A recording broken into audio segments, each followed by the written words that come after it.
E aí, gente, nem isso aqui. Esse é mais um vídeo no Econographs. A gente tá fazendo bastante vídeos sobre ele. E a gente tá em Theory of the Form.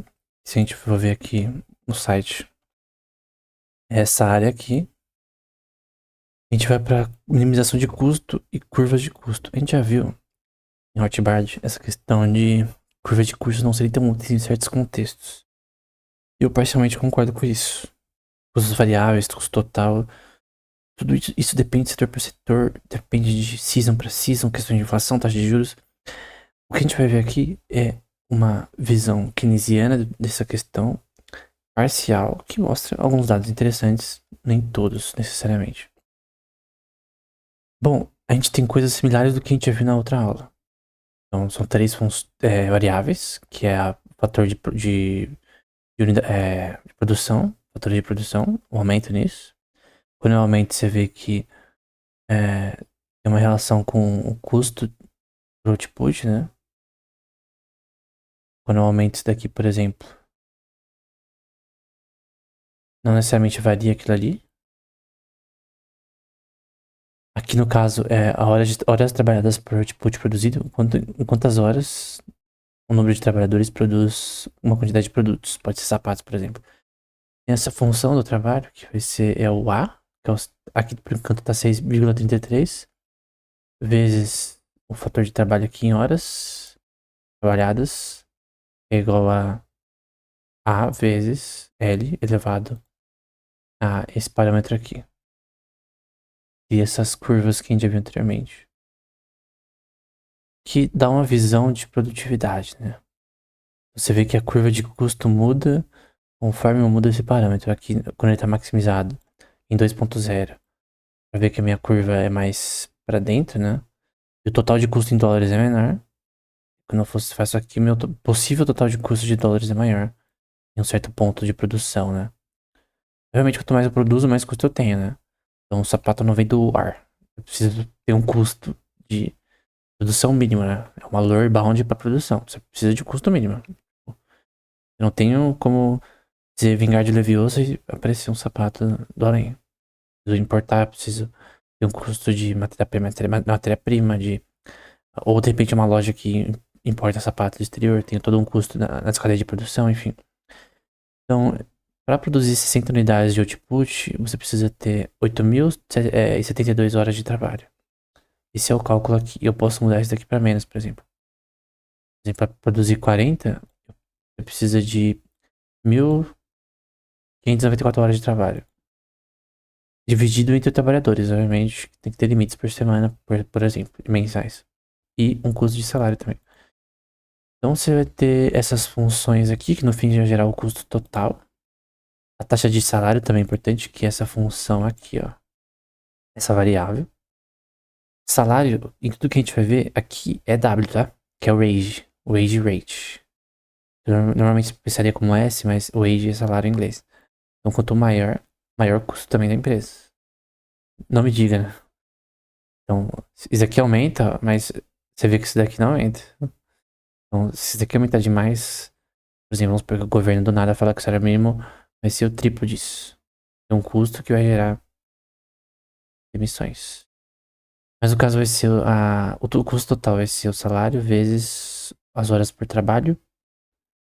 E no fim vai ser isso daqui, no fim vai gerar isso aqui. Que é o custo geral pelo trabalho. Mesmo que seja uma máquina, você tem custo de depreciação, manutenção e coisas do tipo. E gerenciamento delas, né? A gente já sabe qual é o W, né? Que é, no caso, salários. R é de Rental Rate of Capital. Não é só taxa de juros. É taxa de juros mais depreciação. Então, eu já mostrei nos primeiros vídeos como calculo depreciação. Posso até pôr aqui, ó. Depreciation Equation. Então, a depreciação é o custo do asset atualmente. O custo que ele vai ser daqui a algum tempo, dividido pelo seu uso de vida, né? Onde custa... Eu paguei 5.000, mas daqui a um tempo ele vai valer 500. Pode ser um videogame, por exemplo. Eu divido pelo tempo de vida dele. Pode ser de 3, 4, 5 anos. Por exemplo, o Nintendo Switch tá acabando a vida dele, o 1, que eu vou lançar o 2. Algo simples. Assim como o carro de 2015, ele tem um tempo de vida que deprecia em relação ao carro que lança nos próximos anos da mesma marca, né? Então você tem a taxa aqui de salários aumentando, que muda o custo. Aqui a gente tem a quantidade de trabalho em relação ao capital investido. Obviamente, o meu custo por trabalho aumenta, o capital investido aumentou em relação à quantidade de trabalhadores que eu preciso. E esse rental rate of capital é a taxa de juros e vezes depreciação. Então, quando eu tenho menos depreciação e taxa de juros, o meu custo fica menor. Então, quando meus salários ficam maiores, obviamente, tem que pagar mais por tanto de trabalhadores, mas quando eu tenho uma taxa de juros menor, posso pegar mais empréstimos, tenho um fluxo de caixa que é mais fácil de ter, eu tenho uma relação aí de diminuição de custo. E no caso, aumento. Então, isso aqui eu aumento, isso aqui eu diminuo. Estou diminuindo minha taxa de juros, depreciação. Não tenho que comprar tantas máquinas quanto antes, fazer manutenção continuamente. Enfim. Então, aqui eu crio menor custo. Na verdade, aqui eu tenho maior custo e menor produtividade do capital.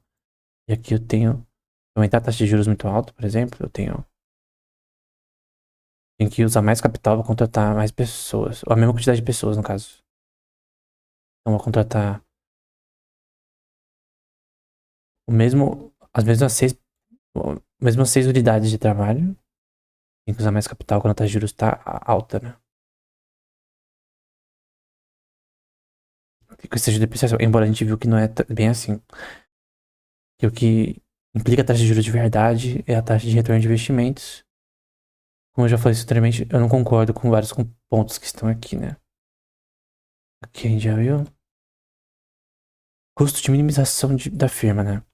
A gente tem três coisas agora: salários, taxa de juros vezes a apreciação, que é esse R, e o que é relação à produção, né? Então aqui eu tô aumentando meu produto marginal, né? Que você já deve saber o que é, porque eu já falei milhares de vezes. Aqui eu tô aumentando meu produto marginal.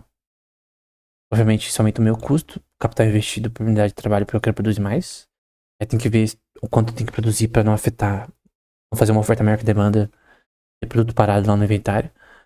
Se eu tenho uma taxa de juros menor, você concorda que o custo é menor. Que eu tô pegando fluxo de caixa mais barato. Se é maior, eu vou ter maior gasto com relação a minhas linhas de crédito que eu necessito. Se o salário aumenta, eu vou ter mais custo, obviamente. O custo está sendo calculado aqui como salário vezes a quantidade de trabalho mais o, os juros de depreciação com relação ao capital. E questão de inflação também, por exemplo.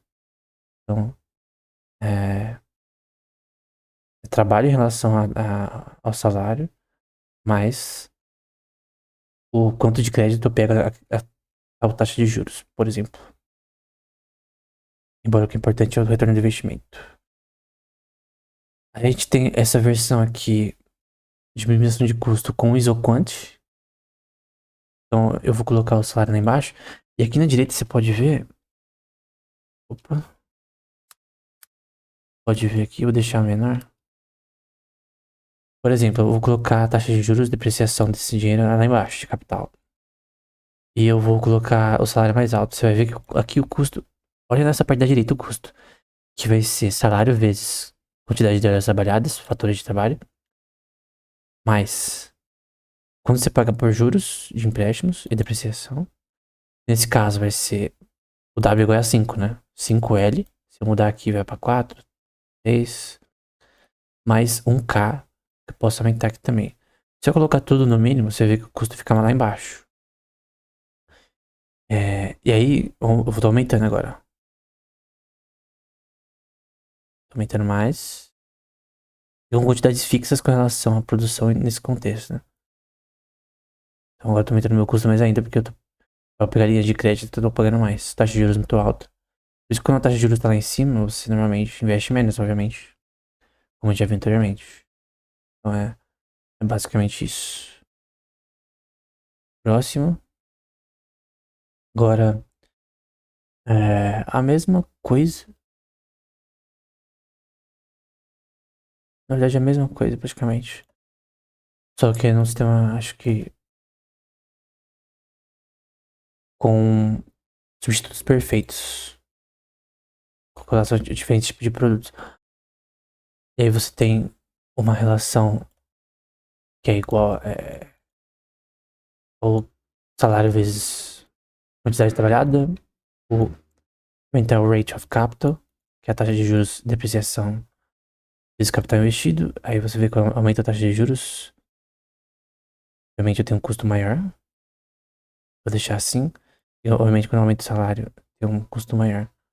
Total, no geral, de relação do capital investido e quantidade trabalhada. Em qualquer tipo de setor. Isso aqui se aplica a qualquer tipo de firma, né? Aqui eu vou pegar outra versão aqui.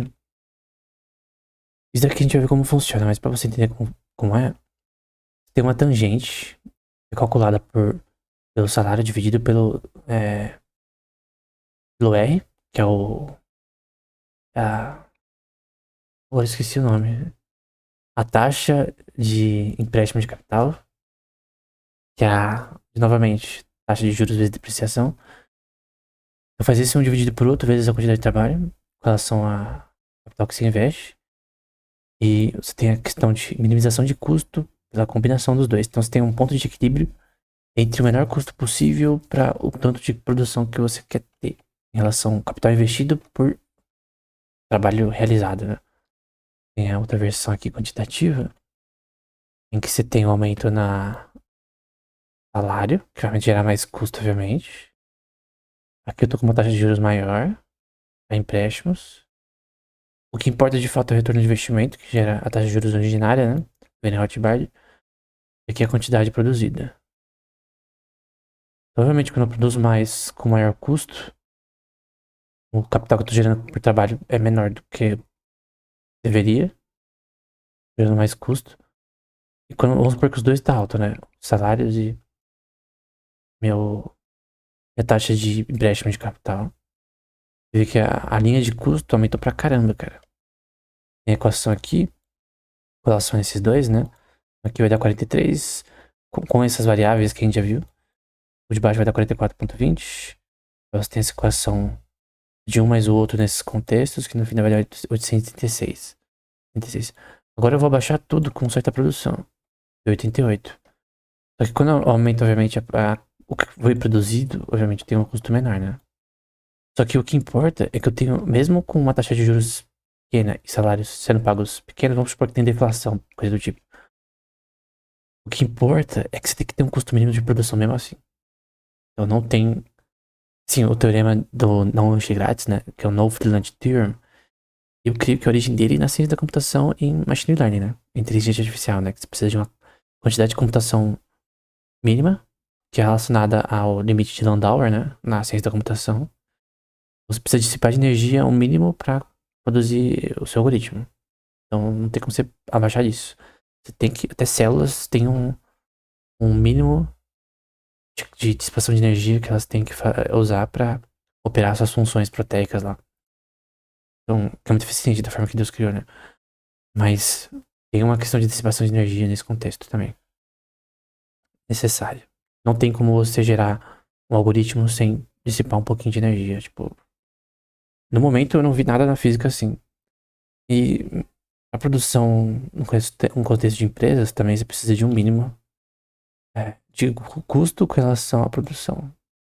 Então você não produz as coisas do nada por do além, né? Aqui a gente tem que ver o que é chamado de equação de expansão, que é a produtividade marginal do trabalho dividido pela produtividade marginal do capital, então, um dividido pelo outro. E a gente vai ver aqui. Aqui eu tenho salários, e aqui eu tenho o R de novo com relação à taxa de juros e depreciação. Quando aumenta isso daqui, obviamente, você tem uma relação de custo maior. Aumenta isso daqui também. Você tem essas linhas que é chamada de função de longo prazo, né? E, como eu disse, é relativa à produtividade marginal. Entre, por exemplo, aqui, 20 unidades de capital por 13 trabalhados. Aqui, 40 unidades de capital por 26 trabalhados. Então, você tem a quantidade associada a cada um em diferentes instâncias, né? Então, para produzir 39 unidades de trabalho, eu preciso de 59 de capital. Obviamente, quando você muda, por exemplo, o custo por trabalhador, que aumenta o salário, você vê que eu tenho que, por um número menor de trabalhadores, eu preciso usar um capital maior. Tem áreas que é assim, por exemplo, setor de programação, setor de finanças, tem que contratar pessoas de setor de pesquisa acadêmica, né?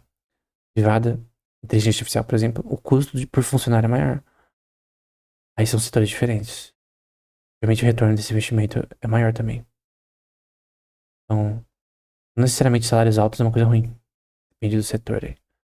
No caso, você tem aqui, se a taxa de juros aumenta, e questões de depreciação também tem um custo maior. Com relação a tudo isso, obviamente. Esses são as linhas de custo, né? Então, obviamente, a linha de custo em C igual a 66, que é 14 unidades de capital por 19 de trabalho, é menor do que quando você aumenta isso. Mas o ponto é que a relação de equilíbrio entre essas linhas tem o short run também, que é o mesmo esquema. Então, você tem esse K com traço em cima, que é o contexto que a gente quer, essa taxa de expansão, que eu já falei com a equação que é. E como você não muda nada disso, você vê que o custo está mudando, mas o ponto é que essa taxa de expansão, essa relação de expansão, que é esse K com tracinho, muda os custos como um todo, né? No caso aqui, eu tenho um capital fixo, né? Vamos supor que eu tenho capital fixo. Fixo em 46. Essas são as escolhas de produção que eu posso fazer em relação à administração desse capital. Então, não é uma questão de minimização de custo, mas eficiência do capital que eu tenho para certo isso de trabalho. Então, você vê um com os dois.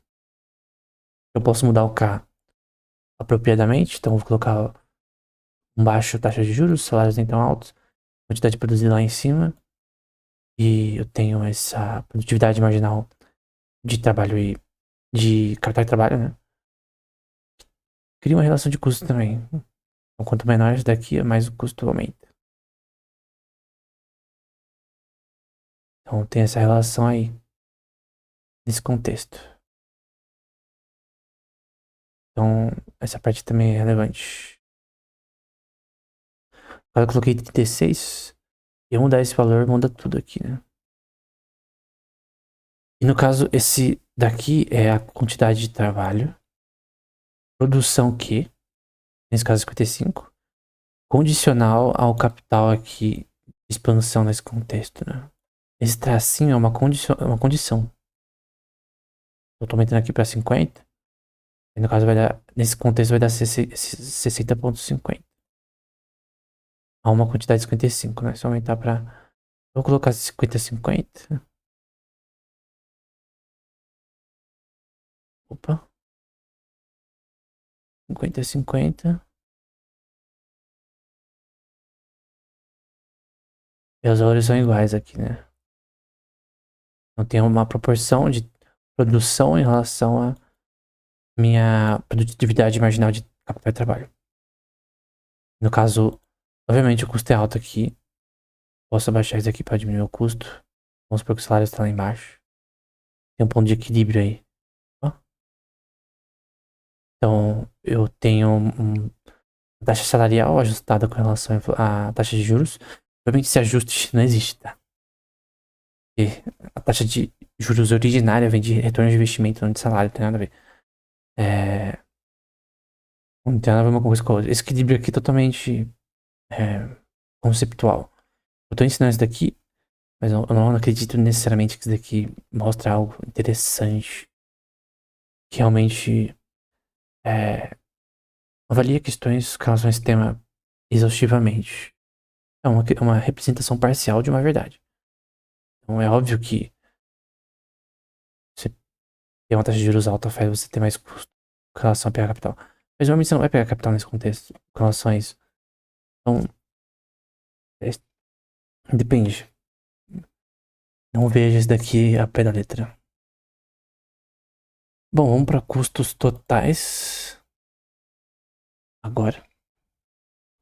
Depois a gente vai para curvas de custo. Um custo total. Total costs. Então, esse vermelho é o custo total, ou total cost, e VC é o custo variável, variable cost. O Hotmart fala que isso daí é inútil, essas curvas. Então você tem aqui, basicamente, se eu abaixo os salários, custo é menor, a curva de custo é menor em relação à quantidade produzida. Eu vou aumentar a taxa de juros, você vai ver que o custo vai ser maior, em dólares, em relação ao capital que eu tenho. Eu vou aumentar aqui o output. Então aumentei o custo nessa região. Então você vê que quanto mais eu vou para a direita aqui em relação ao crescimento de output em dólares gastos por produção, sapatos, por exemplo. Aqui, por exemplo, tenho 20 unidades de cargas de caixas enormes de sapatos, por exemplo. Aí eu gasto isso de dólares. Aí vai aumentando. Obviamente, quanto mais eu produzo, mais aumenta. Eu posso ter eficiência com relação a isso. Só que no caso, essa curva muda em relação a essa produtividade do capital, né? Então aqui, você vê que se eu abaixo essa produtividade do capital em relação ao trabalho, acho que é bom, um termo bom é a eficiência do capital que você está empregando, né? E se você contratar muitas pessoas e gastar um monte de dinheiro, você acha que vai ter um retorno de investimento maior? Ah, depende. Às vezes você tem o suficiente, melhor você poupar parte como empresário e só usar o que é necessário. E, obviamente, você tem que ter um tato com relação a isso. Depende do setor. Uma coisa que é muito de aprender, né? Mas, por exemplo, numa academia. Se você investe seu dinheiro mal, você vai ter um gasto maior, assim, né? Quanto mais você vai pra direita aqui, mais tem uma produtividade de capital melhor investido. É uma questão conceptual. Que você tem que entender. Tem também não, aqui é o custo total e variável. Custo AFC é o. Acho que é o custo fixo. Custo fixo médio, esse AFC, se não me engano. Então, custo médio total, custo variável total e custo fixo total. Cara, essas curvas de custo não necessariamente mostram a verdade, mas representam algo que é parcialmente verdade. Como eu disse, isso aqui é conceptual, eu não necessariamente concordo tanto com curvas de custo. Você tem um crescimento aqui, o output. Vamos supor que eu abaixo isso aqui. Obviamente, quando aumenta, você tem um- uma relação de custos maior. Quando eu abaixo isso aqui. Eu vou tirar aqui. Eu vou deixar salários lá embaixo. Eu tenho que diminuir. Eu vou deixar salários lá embaixo. Agora eu vou aumentar. Pra ver que o valor de custo total e custo variável tá aumentando. Aí você fala, por que o custo fixo não tá aumentando? Porque ele é fixo. Então, são custos que não vão variar em hipótese alguma. Obviamente, isso aqui depende da empresa, cara. Porque custos fixos, na verdade, variam também. Eu tenho um custo fixo, por exemplo, numa empresa com relação à eletricidade, à água. No geral, mesmo, é média, né? Mas tem uma variação aí também. Tem internet, enfim. É, no geral, custos físicos, você tem que fazer uma média, né? Média mestral de custos fixos médio, mas esse fixo, por exemplo, tem depreciação com inflação do dinheiro. O seu custo não é fixo. A inflação que você tinha antes. Enfim, não faz muito sentido o custo fixo, mas ele tá fixo aqui. E aí você tem o custo variável. Obviamente, eu aumentando os salários, tudo aumenta. E aumentando a taxa de juros e depreciação, custo fixo aumenta. Caso. Então você tem essas relações, você tem a curva com relação a isso, né? Por exemplo, aqui, ó, no output menor, você vê que tá tudo em média ali, ó. Só que eu vou aumentar aqui, ó. Você vê que os custos estão tudo aumentando de uma forma maior. Então, proporcionalmente, o custo aumenta em relação ao crédito que você toma em taxa de juros e salários que você paga. Mas, cara, é só uma visão conceptual. Essas curvas de curso não são curvas necessariamente, não necessariamente elas funcionam da forma que tá aqui. Não tenha isso como a verdade. Essa é a minha. Tudo que eu tô mostrando aqui nessas aulas, usando esse site, não tenha tudo como verdade. Você tem que entender que do que eu já ensinei nas aulas anteriores, que você tem que pensar sempre. Você tem que sempre questionar até o que eu tô falando também. De repente você acha isso daqui interessante e se acha mais importante do que eu acho. Aí você tem que sempre me questionar nessas aulas. Até por uns comentários que você não concorda. Mas questionar também tudo que você lê. Você tem que pensar, raciocinar se aquilo de fato tá certo. Você não aceita o que um cara importante escreve só por ele disse. Eu de Rothbard, em vários livros deles, eu discordo de praticamente tudo, cara. Em muitos pontos eu discordo dele. As aulas talvez não transpareceu isso, porque aquele livro específico dele é muito bom. Mas outros livros que eu li dele, eu discordo em gênero, número e grau. De muitos pontos, em outros eu concordo. Eu concordo, por exemplo, mais com Von Mises, na maioria das coisas, do que com Rothbard. Mais com Von Hayek do que com os dois. Então, depende, cara. Isso concordar é uma coisa nem tão pessoal, é uma coisa mais de como que você pensa nesse contexto, né? Assim, por exemplo, o Rothbard diz que tecnologia e inovação não é tão importante. Crescimento de empresas. Não é o ponto mais relevante. E nem minimização de custos. Eu discordo, cara. Em gênero, número e grau. E isso é uma coisa muito importante. Talvez porque ele era de uma época que a tecnologia não estava tão avançada nesse contexto, né? Eu também tenho bias porque eu sou da ciência da computação, principalmente, né? Mas enfim. Fatores de produção é o A. Quando aumenta aqui, você vê que a curva de custo aumenta. Dá pra ver que é esse A aqui. Então A. O L é o horas trabalhadas que eu posso mudar aqui. E o 0,50 é esse alfa que a gente já viu várias vezes. Que muda essa curva de custo. Por exemplo, quando tá aqui em 0,25, ela tá uma curva que o custo é maior. Por exemplo, pela mesma quantidade produzida, 64. E aqui o custo é menor. Quantidade produzida. Esse alfa pode ser mudado por vários fatores, tá? Em relação a poder de compra do dólar, enfim, dinheiro. E aí você tem essa equação aqui, que é essa em si. Aí ele arredonda para 64. Aí faz o L elevado a 69 somente, que dá 10,1. E com relação às unidades produzidas dá 28,6. E no geral isso é usado para o custo, né? Então o custo total é o salário vezes a quantidade de trabalho por unidades produzidas, deu 285. E se eu mudo isso daqui, esses valores mudam. Se eu mudar a taxa de salários, obviamente o custo aumenta. Se eu mudar questões com relação à curva de custo, ó, aumentou. Ó, calma. Vou deixar o salário lá embaixo, ó, vou aumentar a curva de custo. A função em relação ao trabalho, né? Ó, nesse caso aqui, por horas trabalhadas eu produzi muito mais, né? Tive mais eficiência. Aqui eu tô tendo cada vez menos eficiência. Ó, o custo aumentando. A eficiência é muito importante. E são questões subjetivas que regem essa eficiência. E aumentando os fatores de produção também aumenta o custo, mas aumenta a quantidade produzida, né? Proporcionalmente a quantidade produzida por horas de trabalho, né? Muito interessante. E por fim, para terminar essa aula, tem a produtividade marginal do trabalho e o custo marginal. Ok, custo marginal para eles vai ser salário vezes 1 dividido pela produtividade marginal do trabalho. Só que ele só tá colocando os salários aqui, né? Ah, tá correto, na verdade. Vamos supor que a taxa de juros está mais baixa,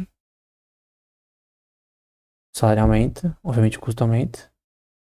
Eu vou aumentar as quantidades produzidas, tem o slope com relação à produtividade marginal do trabalho, e eu vou abaixar a eficiência, né? A, do capital por trabalho, né? Que é a produtividade marginal do capital dividido pela produtividade marginal do trabalho. É esse K com um tracinho em cima. Então, se eu aumentar isso, o custo diminui. Então, com menos capital, faço mais trabalho do que antes. Então, tô produzindo a mesma coisa. Agora com menos. Agora eu tô usando o capital de forma ineficiente, né? Tô gastando em coisas que não devo na empresa. Eu tô comprando máquinas inúteis que não vai ter tanto retorno de investimento. Contraindo dívidas, enfim. Então, isso aqui é um bom gerente e um péssimo gerente. O bom gerente diminui o custo. O ruim aumenta o custo.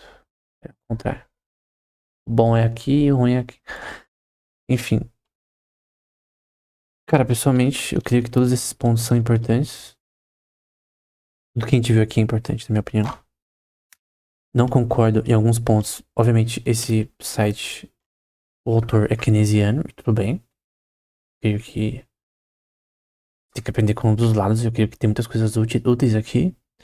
Não necessariamente eu, pessoalmente, concordo com tudo, mas eu creio que esse site, na minha opinião, é uma obra-prima. É muito útil pra tanto ensinar quanto aprender sobre relações econômicas. Embora sempre é importante se entender que você tem que pensar com a sua própria cabeça. Então, a razão porque eu creio, por exemplo, na visão de que o retorno de investimentos via a taxa de juros originária, que é diferente da visão keynesiana, que é a taxa de juros do Banco Central que define tudo. A Selic, mas a taxa do Fed. Então, que cria relações de oferta e demanda. Então, todas essas coisas são da visão keynesiana, neo-keynesiana, coisa do tipo, neoclássica. E eu não acredito, mas eu creio que vários pontos que a gente vê nessas obras, dessa visão também, são bons. Então, a gente tem que tirar o que é ruim e aproveitar o que é bom. É isso. Até o próximo episódio.